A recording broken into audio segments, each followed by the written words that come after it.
This is the paper pattern I will be using to help mold the leather for the case. These are molding aids that have been designed based on the profile of the key fob. I will start by roughly cutting out all the sections of the paper pattern.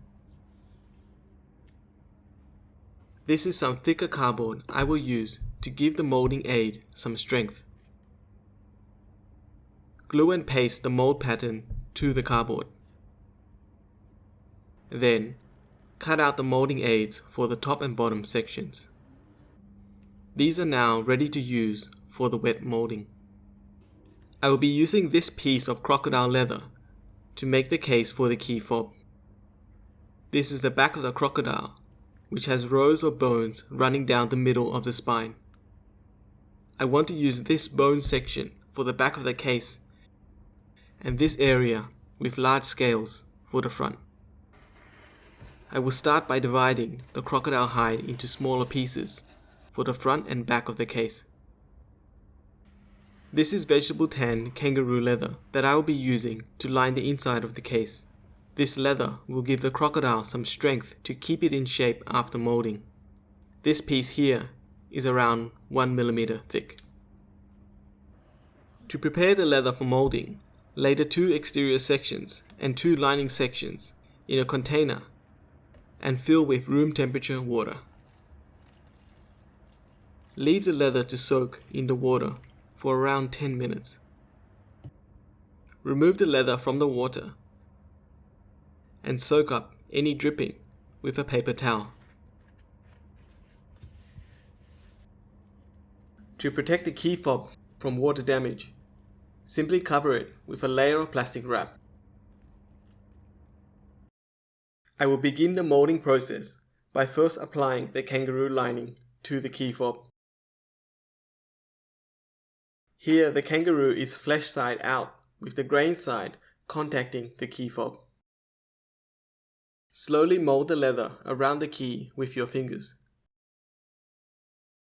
Apply the crocodile leather, making sure that the scales are well positioned.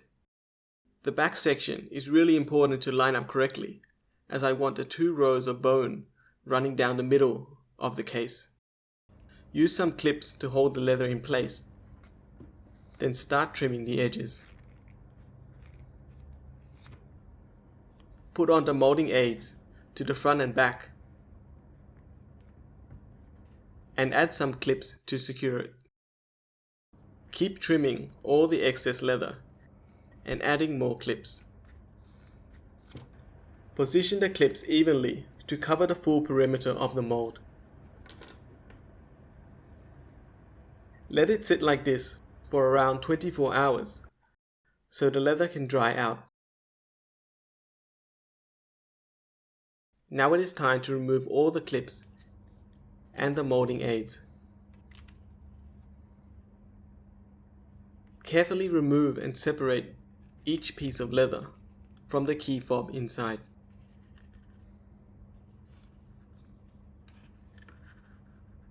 Now I will start working on the front piece of the case.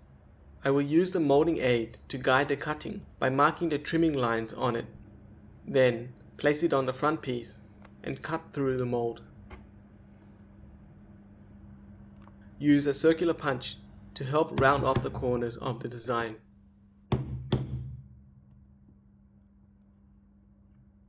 Then roughly trim off the excess leather.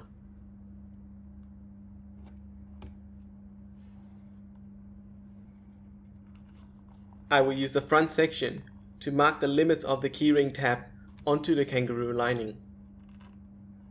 Use dividers to mark out an offset line for trimming. Next, trim all around the lining, leaving only the tab at the top. This makes it so the kangaroo only lines the body of the case and will not make the edges of the case thicker. I will use this Leathercraft cement to glue both of the linings onto the crocodile pieces. Simply apply with a brush to the lining and stick it to the inside of the crocodile.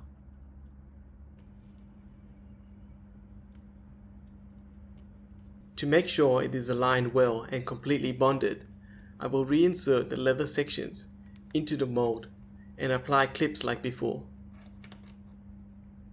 And give time for the glue to dry before opening again.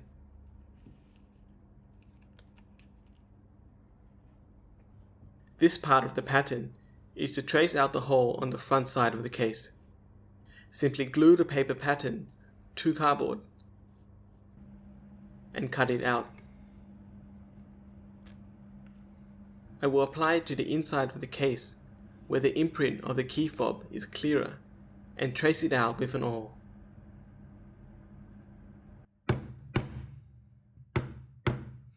Then punch out the ends of the opening following the traced line.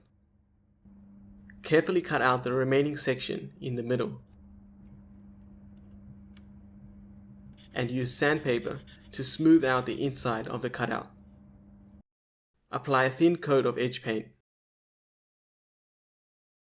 Then edge crease carefully around the inside edge and use a hot creaser to smooth down the edge paint. Sand the edge with some finer sandpaper and apply a thicker layer of edge paint. Finish off the inside edge by applying paraffin wax, then burnishing using a canvas cloth.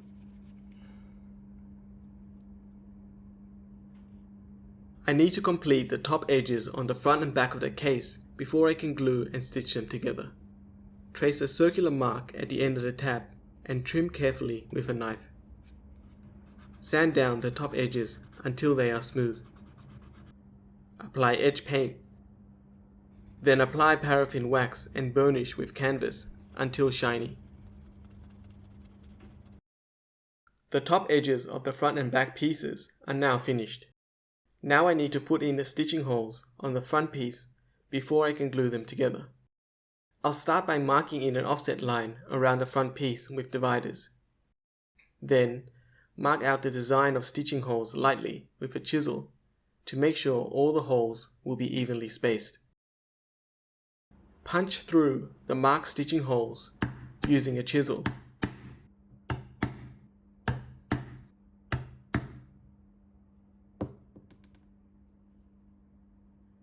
The front and back sections are now ready to be glued together.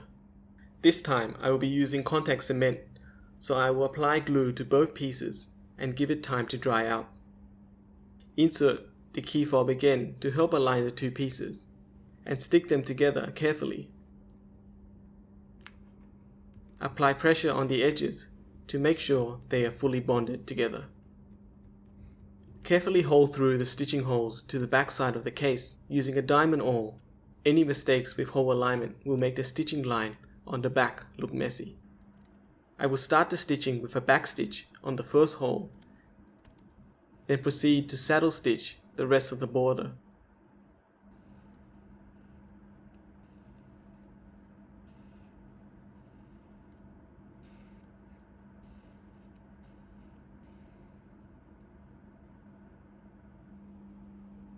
To finish up the stitching line, I will backstitch on the last holes to move both threads to the back of the project.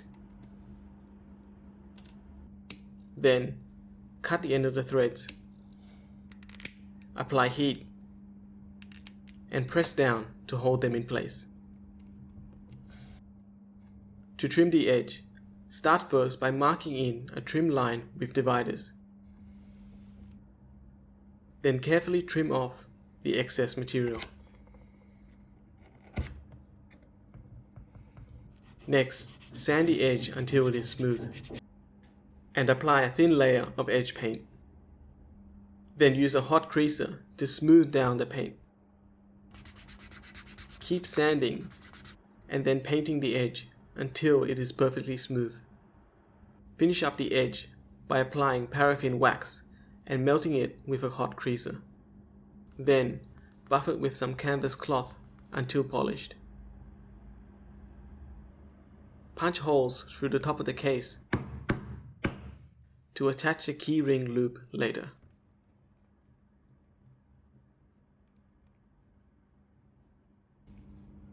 Now to make the key ring loop. I will start by marking a strip of crocodile the same width as the tab on the case. Cut the strip with a knife. and then punch the tips with a circular end.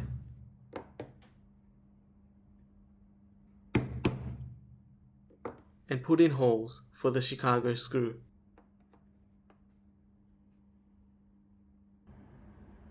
Paint, wax, and burnish the edges to finish off the loop. The case is now ready to assemble.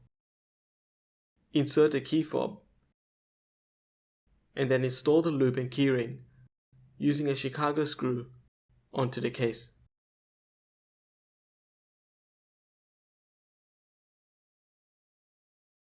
Thank you for watching this video. If you enjoyed it, please like and subscribe, and I'll see you next time.